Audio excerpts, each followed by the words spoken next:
What's going on YouTube? In today's video, I'm gonna be talking about 5 New Balance silhouettes, sneakers that I wish I had, that for some reason I don't.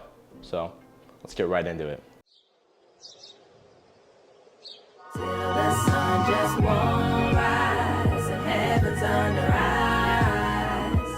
I'm living to die for you, there ain't none after you. Now on this channel, I love making lists. You guys seem to be liking these lists too. And these videos help me get sneakers into my collection that I don't already have. So number 5 is a 990 V1. I have every single 990, 2 through 6. For whatever reason, I just don't have the V1. It's not because I don't like the way it looks. It's not because I just don't have it. I don't know why. I think because it looks so similar to a 574, and that's $200 is a 990 V1, and then 90 for a 574. So I think that's why I don't have it, is because of just the price difference, and I feel like I have 2 pairs of 574s, so why should I buy a $200 990 V1? I'm gonna get it. Like, I have to. I can't have every one but the V1. So that'll be a sneaker that's very worth getting. I'm probably just gonna buy a gray pair, because who doesn't love a gray pair? And I feel like the gray 990 is so iconic, especially a V1. Like my dad said when he was in the 80s, when he was in high school, he actually had a pair of 990 V1s, and he actually gave me the dust bag that came with it. I have an original 990 V1 dust bag, and I keep all my laces in there. I'm like super happy about that. He doesn't have the shoes anymore. I wish he did still have the shoes himself, because that would be amazing. They'd probably still be able to wear them. But he said when he bought those, they were like $100. It was the first triple-digit sneaker. Of course, he had to have them. I take after my dad. He bought them, and he just says he remembers walking around Kennywood in Pennsylvania, rocking the 990 V1. So I think that's one of the reasons why I need to get a pair, just because my dad had a pair. I need to have a pair now. So that's definitely a sneaker that's on this list that needs to happen. So number 2, speaking of V1s, is the 991 V1. Don't have it. I never really even considered a 991 until the V2 came out, and that became one of my favorite sneakers of all time. I just love that sneaker. And then I went back and I'm like, why don't I have a V1 of the 991? So I really do want the Jound V1, the 991 V1, in that beige and kind of tan colorway. I think that looks amazing, and you could wear that with almost anything. A lot of people have said they like the V1 over the V2, which I would like to make that comparison, but I gotta get the sneaker first. So they're really not that expensive too. You could find a cheap pair, maybe a used pair. I could probably find off of eBay. I'm always hunting on eBay. So I'll probably find a 991 V1. I love the made in England models, and there's a reason it took them so long to make the V2. It is because they thought that V1 was so perfect. So I think I need to grab a pair of 991 V1s. Plus, I mean, it's the made in England model. I drive a Mini Cooper, so I feel like I need an England shoe as well. 991 V1 is definitely on the list. Next up, we got a 9060, which, right, yeah, I don't have a 9060.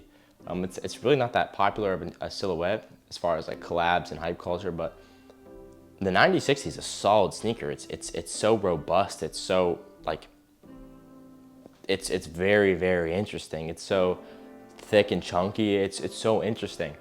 I love it. The reason I want a pair is because my brother, he owns a pair. He bought his first pair of New Balance this summer. He says it's his favorite sneaker of all time. A couple of my friends rock them all the time. They have like multiple pairs of them, and they love them too. So it looks super. I mean, I know how comfortable it is. I had a pair, but I painted it and I shelved it, so I'm probably never gonna wear it again. So I don't feel like I own a pair.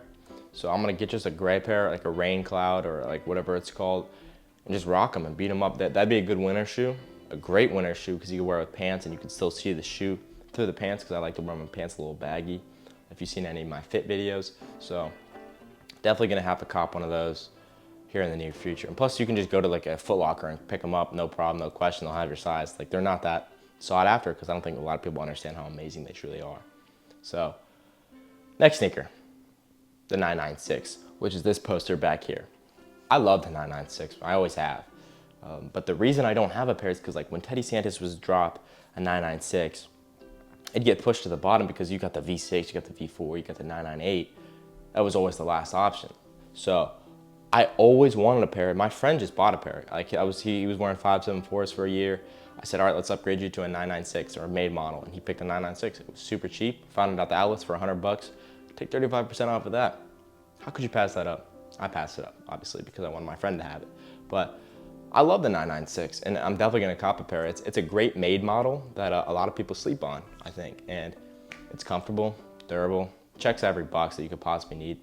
So the 996 is definitely a sneaker that's gonna come along. And I'm gonna get a fun colorway in it. I'm not gonna get gray, because I feel like that's a 996 is a sneaker that deserves a super cool colorway. So I'm gonna start looking for a pair of those very soon. And last on the list is a 2002R, a sneaker that so many people have recommended to me. So many people swear by it. So many people say it's the most comfortable New Balance I've ever worn, even over a 990. So I have a 1906 and I have an 860, the V2, they have the same midsole. So I know it's gonna be extremely comfortable. Like, I've been wearing the 1906 for like the last 70 days straight, and I think it's phenomenal. I think the comfort is out of this world. Now, would I say it's more comfortable than a 990? I don't know, but that's for another day. I love the 2002R. I think the reason I don't have it is because I swear by the 990. I'll die by the 990, and I can't find a reason to buy it. I don't want a collab. I don't think I need a collab for the 2002R. I want just a GR, like a brown colorway. I saw a cool brown and black colorway the other day, and I thought that looked dope, and I almost bought it. But it's just hard for me to buy a shoe like that that I know I might not wear that much, because I have so many fun and exciting colors and fun and exciting silhouettes that are gonna get worn over that 2002R. Until I actually get it, I don't know, I might buy it and wear it over everything else, so I can't speak too hastily. So I'm definitely gonna get a 2002R over any of the sneakers I just mentioned. That's number one on the list. I'm definitely getting it, no question. I have to get a 2002R. Same thing with a 9060, I can just go to the store and buy it and wear it out the store that same day. So, I mean, there's other sneakers I want, obviously. I want a 997 pretty bad. I'll probably buy that soon. I need a new pair of 992s because mine are toasted. So there's a lot of silhouettes out there, like the 550, for example. Like, I need to get these pairs, and for whatever reason, I just don't have them. Thank you guys for watching. Let me know what your thoughts are on the sneakers I added to this list. If you have them, what's your experience with them? If you say something nice, something good about them, I'll probably end up buying them. So let me know what sneakers I should add to this list that I don't have in my collection. So thank you guys for watching. I hope you have a great day, and we'll see you in the next one.